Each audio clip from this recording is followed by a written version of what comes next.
காலையிலே உறவினர் ஒருவர் ஃபோன் செய்து தமிழ்ல சந்தேகம் 2 கேட்டார். எங்க பார்த்தீங்க அப்படின்னு கேட்டேன். தமிழ் புத்தகத்தை பார்த்தேன். தமிழ் இந்த தனியார் பள்ளிக்கூடங்கள்ல அவங்க இஷ்டத்துக்கு வாங்கி வைப்பாங்க இல்லையா? கீழ் வகுப்புகளுக்கு, சின்ன பிள்ளைகளுக்கு தமிழ. அந்த புத்தகங்களை யாராவது ஒருத்தன் எழுதுறான். தமிழை பற்றியோ மொழியை பற்றியோ எழுதுவதற்கு பேசுவதற்கு மிகுந்த அறிவு வேணும். நீண்ட காலம் தமிழ் கற்பித்த நமக்கே தமிழிலே ஒரு செய்தியை சொல்ற போது கொஞ்சம் அச்சம் இருக்கிறது. இது சரியாக இருக்குமா? இந்த சொல் வழக்கு தவறாக இருக்குமா? ஆனா பணம் வேண்டும், நான் புத்தகம் எழுதுறேங்கிற வந்து எதையாவது எழுதி அந்த புத்தகத்தை பள்ளிக்கூடத்துல வித்துடுறாங்க. அந்த பிள்ளைகள் தொடக்கத்திலே இலக்கணம் தப்பா படிச்சுட்டு வர்றாங்க. இன்னைக்கு காலையில என்கிட்ட கேட்டவர் ஒரு வரலாற்று ஆசிரியர், அவர் தமிழாசிரியர். அவருக்கே அது புரியுது. ஏன்னா நீண்ட காலம் ஆசிரியரா இருந்ததுனால அவருக்கு தெரியுது தப்பா இருக்குமோ அப்படின்னு. அகரணைன்னா என்ன? அகரணை என்றால் பகுத்தறிவு இல்லாத உயிர்கள் எல்லாம் அகரணை என்று அங்கே இடம்பெற்றிருக்கிறது.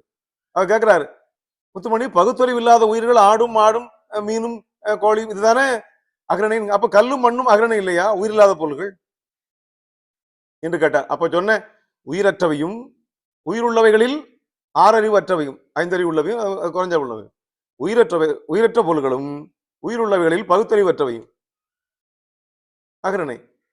உயர்தனைக்கு போனா மனிதர்களும் தேவர்களும் தானே, வேற யாருமே கிடையாது. உயர்தனை பொருள்கள் உயர்தனை யாரு?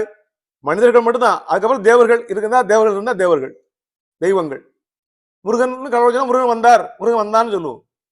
மனுஷன் மனிதர்கள் தான் உயர்தனை, அப்புறம் தெய்வங்கள் உயர்தனை, அவ்வளவுதான். மிச்சம் எல்லாம் அகரணை தானே. அப்ப அங்க ஒரு தப்பா குறிக்கிறாங்க என்று அவர் சொன்னார். அதுக்கடுத்து அகரணையில் பலரை குறிப்பது பலவின் பால் என்று பலவின் பாலுக்கு விளக்கம் கொடுத்திருக்கான். பலவின் பால் என்றால் என்ன? அகரணையில் பலரை குறிப்பது தப்பு தானே அவர் கேட்டார். அழகா புரிஞ்சு வச்சிருக்கிறாரு. பலர் என்ற சொல்லே உயர்தனைக்குரியது. பலர் என்றால் பலர்பால், ஒருவன் பலர் பலர். அப்போ அகரணையில் பலவற்றை குறிப்பதுன்னு தான் இருக்கணும். அகரணைக்கு அகரணை தானே போடணும். அகரணையில் பலவற்றை குறிப்பது பலவின் பால், உயர்தனையில் பலரை குறிப்பது பலர்பால். அப்ப அகரணையில் பலரை குறிப்பது என்ற சொல் வழக்கு தவறானது.